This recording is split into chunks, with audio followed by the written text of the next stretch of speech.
एक और बड़ी खबर, जहां पर पाकिस्तान ऑक्यूपाइड जम्मू कश्मीर में 9 जुलाई को बड़े विरोध प्रदर्शन की तैयारी तेज हो गई है। बिल्कुल, विभिन्न संगठनों ने लोगों से प्रदर्शन का आह्वान किया है और कानून व्यवस्था बनाए रखने के लिए सुरक्षा व्यवस्था कड़ी कर दी गई है। कल होने वाले प्रदर्शन पर सभी की निगाहें टिकी हुई है और प्रशासन वहां पर अलर्ट पर नजर आ रहा है। पाकिस्तान के कब्जे वाले जम्मू कश्मीर की अगर बात करें तो उसमें कल 9 जुलाई को प्रस्तावित विरोध प्रदर्शन को लेकर तैयारियां अंतिम चरण में पहुंच गई हैं। विभिन्न स्थानीय संगठनों और नागरिक समूहों ने क्षेत्र से जुड़े कई मुद्दों को लेकर लोगों से बड़ी संख्या में प्रदर्शन में शामिल होने की अपील की है। प्रदर्शन के दौरान विभिन्न मांगों और स्थानीय समस्याओं को प्रमुखता से उठाए जाने की संभावना है। प्रस्तावित प्रदर्शन को देखते हुए स्थानीय प्रशासन ने सुरक्षा व्यवस्था कड़ी कर दी है। संवेदनशील इलाकों में अतिरिक्त सुरक्षा बलों की तैनाती गई है और कानून व्यवस्था बनाए रखने के लिए विशेष निगरानी भी की जा रही है। बता दें कि प्रशासन का कहना है कि किसी भी अप्रिय स्थिति से निपटने के लिए सभी जरूरी इंतजाम किए गए हैं। इसी बीच पूरे क्षेत्र में प्रदर्शन को लेकर गतिविधियां तेज है और 9 जुलाई को होने वाले घटनाक्रम पर हर किसी की नजर बनी हुई है।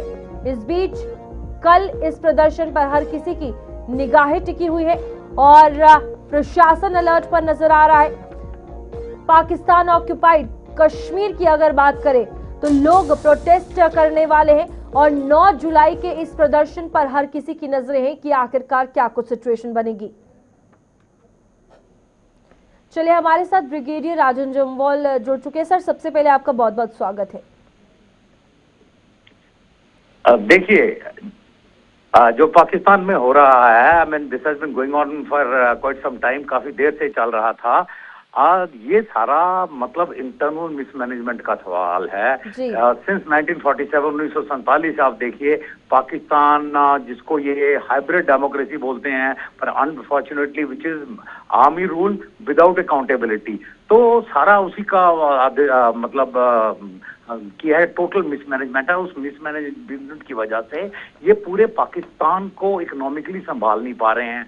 सो ऑब्वियसली जब पूरे पाकिस्तान में हर चीज की कमी है तो and there is Punjabi dominance in the army, so जितने भी थोड़े बहुत रिसोर्सेज हैं वो पंजाब में जा रहे हैं। So obviously Sindh, Balochistan, Khyber Pakhtunkhwa and PoK, Gilgit, ये सारे इलाके मार्जिनलाइज हो चुके थे। नाउ पीओके, गिलगित वगैरह में एक अलग प्रॉब्लम है कि उनके रिश्तेदार जस्ट अक्रॉस द बॉर्डर हैं, वो बात करते हैं। आज के जमाने में व्हाट्सएप है, दे सी द इंफ्रास्ट्रक्चर, वो देखते हैं कि कितना इंफ्रास्ट्रक्चर है, हेल्थ कंडीशंस क्या है, कितने ट्रेजरी केयर सेंटर्स हैं, रोड इंफ्रास्ट्रक्चर क्या है। सो ऑब्वियसली उनको लगता है कि अगर जस्ट अक्रॉस द बॉर्डर ये सब कुछ है तो हमारे पास क्यों नहीं। So obviously there is resentment. वो रिजेंटमेंट आज आपको सड़क पे दिखाई दे रही है एंड इसको आप जितना मर्जी दबा लो, you see end of the day जब तक इस रिजेंटमेंट को आप खत्म नहीं करोगे।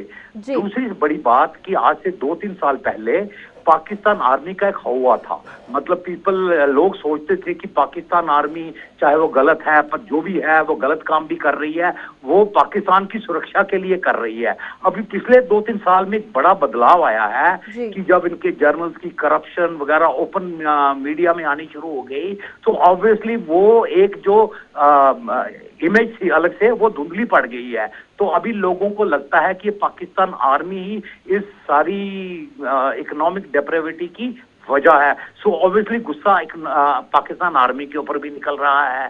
तो ये एक पाकिस्तान में इंटरनल इम्प्लोजन जो काफी देर से ओवरड्यू था, उसकी एक शुरुआत थी एंड आई एम श्योर ये एक शुरुआत होगी पाकिस्तान में इंटरनल इम्प्लोजन की, और जिसको ये लोग रोक नहीं सकते। जी, ये जो सिचुएशन बन रही है लंबे समय से, अगर बात करें पीओजेके में प्रोटेस्ट चल रहा है, कल काफी ज्यादा उग्र प्रदर्शन होने वाला है, उसकी आशंका जताई जा रही है।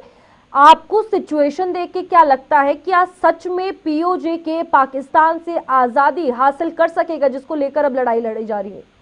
देखिए, इमीडिएट फ्यूचर में बोलो कि अगर कल ही बोलोगे कि आजादी मिल जाएगी, ऐसा नहीं होगा। ऐसा नहीं होगा। There will be repression, heavy repression. पहले जितनी गोलाबारी हुई है उससे ज्यादा होगी। There will be more casualty, but yes slightly mid term अगर आप देखिए जाए तो इनको सोचना पड़ेगा कि भी कैसे हम करें, और जो इनके बस में नहीं है। जब जहां तक भारत का सवाल है, हमको सिर्फ ये देखना है कि हमारे पास जिस प्रकार 71 में एक रेफ्यूजी क्राइसिस आ गया था, जब इकोनॉमिक डेप्रेविटी एक लेवल से ऊपर उठ जाती है तो लोग जबरदस्ती जिंदा रहने के लिए बॉर्डर क्रॉस करने की कोशिश करते हैं, इस तरफ आने की कोशिश करते हैं। तो हमको अपने बॉर्डर्स को सिक्योर करना पड़ेगा कि उसके जो साइड इफेक्ट है या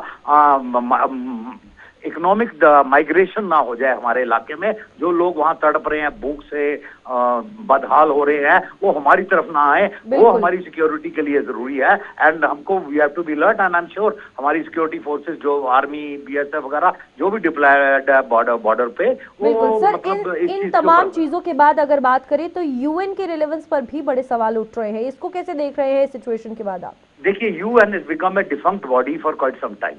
बहुत देर से यूएन डिफंक्ट चल रहा है। यूएन के जो इंस्टीट्यूशंस हैं, चाहे वो इंटरनेशनल कोर्ट ऑफ जस्टिस हो या दूसरे हैं, अब उनकी कोई औकात नहीं रह गई है। इनफैक्ट दैट इज वाई अभी भारत ने यूएन सिक्योरिटी काउंसिल में जो बार बार हम परमानेंट सीट की बात कर रहे थे, हम अब उतनी जोर से नहीं बोल रहे हैं, बिकॉज हमें रियलाइज किया है कि यूएन की कुछ खुद वैल्यू नहीं रह गई है।